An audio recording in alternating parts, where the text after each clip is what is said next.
আলাদা মামলায় পুলিশের সাবেক 2 আইজি শহীদুল ও মামুনের 7 ও 8 দিনের রিমান্ড ভোরে আদালত থেকে আনা হয়েছে ডিবি কার্যালয়ে।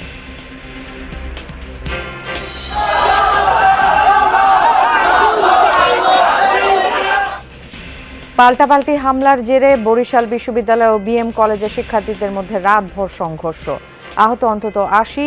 এক ছাত্রীর জমির বিবাদ নিয়ে বাঁধে মারামারি।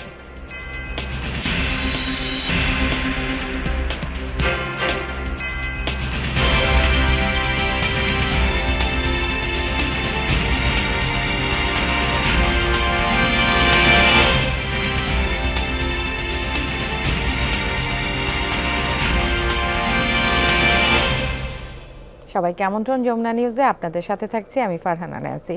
এতক্ষণ শিরোনামগুলো দেখে নিচ্ছিলেন। পুলিশের সাবেক আইজি AKM শহীদুল হক এবং চৌধুরী আবদুল্লাহ আল মামুনকে গ্রেফতার করেছে ডিবি পুলিশ। মঙ্গলবার রাতে রাজধানী থেকে তাদের গ্রেফতার করা হয়, সকালেই তোলা হয় আদালতে। মোহাম্মদপুরে মুদি দোকানি হত্যা মামলায় চৌধুরী আবদুল্লাহ আল মামুনকে 8 দিনের রিমান্ড দেন আদালত। আর নিউ মার্কেট এলাকায় ব্যবসায়ী হত্যা মামলায় শহীদুল হকের 7 দিনের রিমান্ড মঞ্জুর হয়। এছাড়া হাজারীবাগ থানার অপহরণ মামলায় আরেক পুলিশ কর্মকর্তা আবদুল্লাহিল কাফির 8 দিনের রিমান্ড মঞ্জুর হয়েছে। বৈষম্য বিরোধী ছাত্র আন্দোলন দমাতে নির্বিচারে গুলি করে মানুষ হত্যার অভিযোগে এবার গ্রেফতার হলেন পুলিশের সাবেক 2 মহাপরিদর্শক। তাদের একজন AKM শহীদুল হক, অন্যজন চৌধুরী আবদুল্লাহ আল মামুন। মঙ্গলবার রাতে তাদের দুজনকেই গ্রেফতারের খবর জানান ডিবি পুলিশের প্রধান রেজাউল করিম মল্লিক। এর কিছুক্ষণ পর ডিএমপি থেকে খুদে বার্তায় গ্রেফতারের বিষয়টি নিশ্চিত করা হয়। বলা হয়, শহীদুল হককে রাজধানীর উত্তরা থেকে গ্রেফতার করা হয়। অন্যদিকে চৌধুরী আবদুল্লাহ আল মামুন ছিলেন সেনা হেফাজতে। তার বিরুদ্ধে হত্যা মামলা হওয়ায় তিনি সেনা হেফাজতে থাকা অবস্থায় আত্মসমর্পণের ইচ্ছা প্রকাশ করেন। রাতে তাকে পুলিশ হেফাজতে নেওয়া হয়। মধ্যরাতে তাদের দুজনকেই মিন্টো রোডের ডিবি কার্যালয়ে নেওয়া হয়। সকাল 7টার আগেই তাদের দুজনকে সিএমএম আদালতে তোলা হলে 10 দিনের রিমান্ড আবেদন করে পুলিশ। নিউ মার্কেট এলাকায় নিহত ব্যবসায়ী আব্দুল ওয়াদুদ হত্যা মামলায় শহীদুল হকের 7 এবং মোহাম্মদপুরে মুদি দোকানি আবু সাইদ হত্যা মামলায় আবদুল্লাহ আল মামুনের 8 দিনের রিমান্ড মঞ্জুর করে আদালত। শহীদুল হক 2014 সালের 31 ডিসেম্বর আইজিপি হিসেবে বাংলাদেশ পুলিশে যোগদান করেন। দায়িত্ব পালন করেন 2018 সালের 31 জানুয়ারি পর্যন্ত। আর চৌধুরী আবদুল্লাহ আল মামুন 30 সেপ্টেম্বর 2022 সালে আইজিপি হিসেবে দায়িত্ব নেন। পরের বছর মেয়াদ শেষ হলে আবারও তাকে 1.5 বছরের জন্য চুক্তিভিত্তিক নিয়োগ দেওয়া হয়। আওয়ামী লীগ সরকার পতনের পরদিন তার চুক্তিভিত্তিক নিয়োগ বাতিল করা হয়। আইজিপি হিসেবে যোগদানের পূর্বে তিনি র্যাবের মহাপরিচালকও ছিলেন। ফয়সাল মাহমুদ, যমুনা নিউজ, ঢাকা। দর্শক, এই মুহূর্তে নিম্ন আদালতে আছেন সহকর্মী শাকিল হাসান, সরাসরি যুক্ত হচ্ছেন তিনি। শাকিল, সকালে তো সাবেক 2 আইজিপির রিমান্ড শুনানিকে ঘিরে রিমান্ড শুনানি হয়েছে, সেই রিমান্ড শুনানিতে কি কি হলো এবং আসামিরা নিজেদের সপক্ষে কিছু বলেছে কিনা বিস্তারিত আপনার কাছে জানতে চাই। ন্যান্সি, পুলিশের সাবেক 2জন আইজিপি, 2জন আবদুল আল মামুন সদ্য সাবেক আইজিপি এবং এর আগের একজন আইজিপি হচ্ছেন শহীদুল হক, তাদের 2জনকে আদালতে হাজির করা হয়েছিল। পাশাপাশি আরেকজন পুলিশের এডিশনাল এসপি আব্দুল আল কাফি, তাকেও হাজির করা হয়েছিল এবং তাদেরকে রিমান্ড দেওয়া হয়েছে। সেখানে সাবেক মহাপরিদর্শক পুলিশের শহীদুল হক তিনি কিন্তু আদালতের এজলাসে বলেছেন যে তিনি প্রায় 2018 সালেই অবসর নিয়েছেন এবং তিনি যতদিন পুলিশের সর্বোচ্চ পদে ছিলেন ততদিন পর্যন্ত কোনো ধরনের রাজনৈতিক হয়রানিমূলক মামলা বা নির্যাতন কাউকে করা হয়নি এবং কারণ এই ধরনের কোনো ঘটনার সঙ্গে তিনি সংশ্লিষ্ট ছিলেন না। তবে সদ্য সাবেক আইজিপি আব্দুল আল মামুন তিনি কোনো বক্তব্য এজলাসে দেননি, কথা বলেননি। তাদেরকে কড়া নিরাপত্তার মধ্য দিয়ে আজকে এজলাসে ভোরবেলায় হাজির করা হয়, কারণ এর আগে আমরা দেখেছি যে বেশ কয়েকজন রাজনৈতিক নেতা এবং অন্যান্য কর্মকর্তাদের আদালতে হাজির করার সময় হামলার ঘটনা ঘটেছে এবং সেটি মাথায় রেখেই আজকে এই 2 সাবেক পুলিশের সর্বোচ্চ ব্যক্তিকে আদালতে হাজির করার সময় কড়া নিরাপত্তা ব্যবস্থা নেওয়া হয়। এবং আরেকটি বিষয় সেটি হচ্ছে এই এই এই আজকের শুনানির মধ্য দিয়ে দুজনকে রিমান্ডে নেওয়া হয়েছে এবং তাদের বিষয়ে হত্যা মামলা হয়েছে দুজনের বিরুদ্ধেই, এবং সেই হত্যা মামলার বিষয়ে রিমান্ডে তাদের কাছ থেকে তথ্য সংগ্রহ করা হবে এবং জানতে চাওয়া হবে তাদের সংশ্লিষ্টতার বিষয়ে।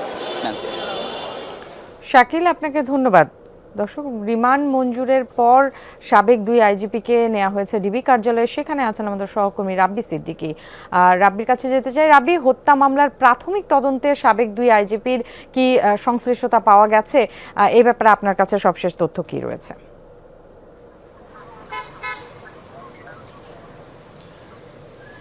ন্যান্সি, প্রথমেই বলতে চাই তারা কিন্তু দুজনই পুলিশের প্রধান ছিলেন এবং দুজনই প্রায় লম্বা সময় পুলিশের সর্বোচ্চ পদে থেকে এই বিদায়ী যে সরকার, সেই সরকারের পুলিশ ফোর্সের দায়িত্বে ছিলেন। এবং সেক্ষেত্রে আসলে আমরা দেখেছি যে হেফাজতের একটি কর্মসূচি ঘিরে যখন হেফাজতকে এক রাতের মধ্যে রাজধানীর মতিঝিল এলাকা থেকে সরিয়ে দেওয়া হলো, তখন দেখেছি যে এই যে সাবেক আইজিপি AKM শহীদুল হক, তিনি এখন ডিটেকটিভ ব্রাঞ্চের অফিসে পুলিশ রিমান্ডে আছেন 7 দিনের, এবং তখন তিনি দায়িত্ব পালন করেছিলেন এবং সেই ওই সময়ে কমিশনার ছিল বেনজির আহমেদ, এবং যিনি নানান কারণে দেশের বাইরে পালিয়ে আছেন, তার বিরুদ্ধেও কিন্তু দুদকের তদন্ত চলছে। এবং এই যে বেনজির আহমেদ বাদে এই আওয়ামী লীগের সময়ের যে দুজন দায়িত্ব পালন করেছেন পুলিশ প্রধান হিসেবে, তার মধ্যে অন্যতম একজন শহীদুল হক, এবং তাকে কিন্তু নিউ মার্কেট থানার একটি হত্যা মামলায় গ্রেপ্তার করা হয়েছে। এবং তার সংশ্লিষ্টতা কি, তিনি কিভাবে এই হত্যার সঙ্গে জড়িত, সেটি তদন্ত সাপেক্ষ এবং জিজ্ঞাসাবাদ চলছে। তবে একটি বিষয় পরিষ্কার, আমরা দেখেছি গণমাধ্যম কর্মী হিসাবে যে বিদায়ী আইজিপি চৌধুরী আবদুল্লাহ আল মামুন, যিনি র্যাবের প্রধান ছিল, সবশেষ পুলিশ প্রধান, তিনি কিন্তু স্বরাষ্ট্রমন্ত্রী যখন বলেছেন যে শক্ত হাতে ছাত্র আন্দোলন দমন করতে হবে, তার বাহিনী কিন্তু তখন দেখেছি যে সারা দেশে ছাত্র জনতার যে অভ্যুত্থান, যে আন্দোলন, সেই আন্দোলন দমাতে তারা কিভাবে নির্বিচারে গুলি করে মানুষ হত্যা করেছে। তো এই নির্বিচারে গুলি করে মানুষ হত্যার জন্য যেমন দায়ী স্বরাষ্ট্রমন্ত্রী, তিনি যখন নির্দেশ দিয়েছেন আইজিপিকে, সাবেক আইজিপি তার দায়িত্ব পালন করেছেন, তিনি তার অধীনস্থ যারা আছেন পুলিশ অফিসার আছেন, তাদেরকে নির্দেশ দিয়েছেন। আসলে এটি একটি চেইন অফ কমান্ড, সেই চেইন অফ কমান্ডের সঙ্গে রাব্বি, আপনাকে ধন্যবাদ, আপনি আমাদেরকে বিস্তারিত জানিয়েছেন। পাল্টি হামলার জেরে রাতভর সংঘর্ষে জড়ালো বরিশাল বিশ্ববিদ্যালয় ও BM কলেজ শিক্ষার্থীরা। আহত হয়েছেন কমপক্ষে 80 জন। ভাঙচুর করা হয়েছে কয়েকটি বাস। সেনাবাহিনী পরিস্থিতি নিয়ন্ত্রণে আনে। পুলিশ জানিয়েছে এক ছাত্রীর জমির বিবাদ নিয়ে ঘটনার সূত্রপাত। রাতভর এভাবেই চলে BM কলেজ ও বরিশাল বিশ্ববিদ্যালয়ের শিক্ষার্থীদের সংঘর্ষ। ঘটনার সূত্রপাত সোমবার। চাচির সাথে জমি নিয়ে বিরোধ চলছিল বরিশাল বিশ্ববিদ্যালয়ের এক ছাত্রীর পরিবারের। চাচির পক্ষে কথা বলতে যাওয়ায় BM কলেজের কয়েকজনকে মারধরের অভিযোগ ওঠে সেদিনই। পরদিন মঙ্গলবার সন্ধ্যায় মারধর করা হয় বিশ্ববিদ্যালয়ের কয়েকজন শিক্ষার্থীকে। এরই জেরে বাধে দুপক্ষের সংঘর্ষ। বরিশাল বিশ্ববিদ্যালয় ওরা ফার্স্টে এসে আমাদেরকে হামলা করছে। প্রথমদের সাথে আমাদের একটা মিসআন্ডারস্ট্যান্ডিং হয়েছে, ব্যক্তিগত ব্যাপার, সেখানে কোনো শিক্ষা প্রতিষ্ঠানে দেয় না। তারপরে তারা যেভাবে অশিক্ষিতর মতো আসলো, এসে আমাদের ঘুমন্ত ছাত্রদের উপরে আঘাত করলো। ওদের সাথে আমাদের একটা মিসআন্ডারস্ট্যান্ডিং হয়েছে, তার জন্য সুষ্ঠু সমাধানের একটা ব্যবস্থা আছে, কিন্তু ওরা করছে কি, ওরা শহর থেকে গাড়ি ভরে ট্রাক ভরে ইট নিয়ে খোয়া নিয়ে আসছে আমাদের উপরে হামলা করতে। BM কলেজের সবাই না, কিছু চাঁদাবাজরা, সন্ত্রাসীরা আমাদের সামনে গায়ে মারছে। বিশ্ববিদ্যালয়ের সাধারণ শিক্ষার্থীদের বাসসহ ভাঙচুর করে এবং 30 জনের মতন আহত করে। সংঘর্ষে আহত হয়েছে দুপক্ষের অন্তত 80 জন। তাদের ভর্তি করা হয়েছে হাসপাতালে। খবর পেয়ে ঘটনাস্থলে যায় সেনাবাহিনী। ভোর রাতে নিয়ন্ত্রণে আসে পরিস্থিতি। ভুল বোঝাবুঝির কারণে সৃষ্ট যে সংঘর্ষটি হয়েছে, এটা অবশ্যই অপ্রত্যাশিত, আমরা কখনো কামনা করি নাই। আমাদের ছেলেরা আহত হয়েছে, অনেক ভীষণভাবে আহত হয়েছে, অনেকটাই শান্ত, অনেকটাই। আমরা আছি যে এটা আরও এখানে আমাদের সেনাবাহিনীর কর্মকর্তারা এসেছে। সংঘর্ষ চলাকালে ভাঙচুর করা হয়েছে কয়েকটি বাস। জোরদার আছে 2টি শিক্ষা প্রতিষ্ঠানের নিরাপত্তা ব্যবস্থা। কাউসার হোসেন, যমুনা নিউজ, বরিশাল। আজ সচিবদের সাথে বৈঠক করছেন প্রধান উপদেষ্টা ডক্টর মোহাম্মদ ইউনূস। প্রধান উপদেষ্টার কার্যালয়ে সকাল 11:30টায় শুরু হয় এই বৈঠক। প্রধান উপদেষ্টার সাথে সচিবদের এই বৈঠকে উঠে আসবে সাম্প্রতিক বিভিন্ন ইস্যু। বন্যা পরবর্তী পুনর্বাসন কার্যক্রমের পাশাপাশি দ্রব্যমূল্য নিয়ন্ত্রণে রাখার বিভিন্ন পদক্ষেপ নিয়েও আলোচনা হবে। এই বৈঠক চলবে দুপুর 1:30টা পর্যন্ত। এরপর বিকেল 3টা থেকে 4টা পর্যন্ত ইউএসএইডের প্রতিনিধিদের সাথে বৈঠক করবেন তিনি। মঙ্গলবার ব্যবসায়ী নেতা ও সংবাদপত্রের সম্পাদকদের সাথে পৃথক বৈঠক করেন ডক্টর মোহাম্মদ ইউনূস। এক সময়ের ব্যাপক প্রভাবশালী সাবেক প্রধানমন্ত্রী খালেদা জিয়ার রাজনৈতিক সচিব হারিস চৌধুরীর শেষ জীবন কেটেছে ছদ্মবেশে। নিঃসঙ্গ বেঁচেছিলেন অধ্যাপক মাহবুবুর রহমান নামে। এক যুগের বেশি কেটেছে স্ত্রী সন্তান ছাড়া। যমুনা নিউজকে এসব কথা জানিয়েছেন হারিস চৌধুরীর একমাত্র মেয়ে ব্যারিস্টার সামিরা চৌধুরী।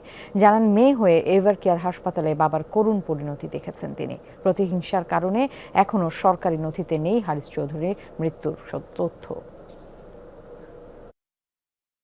সাবেক প্রধানমন্ত্রী খালেদা জিয়ার রাজনৈতিক সচিব ছিলেন হারিস চৌধুরী।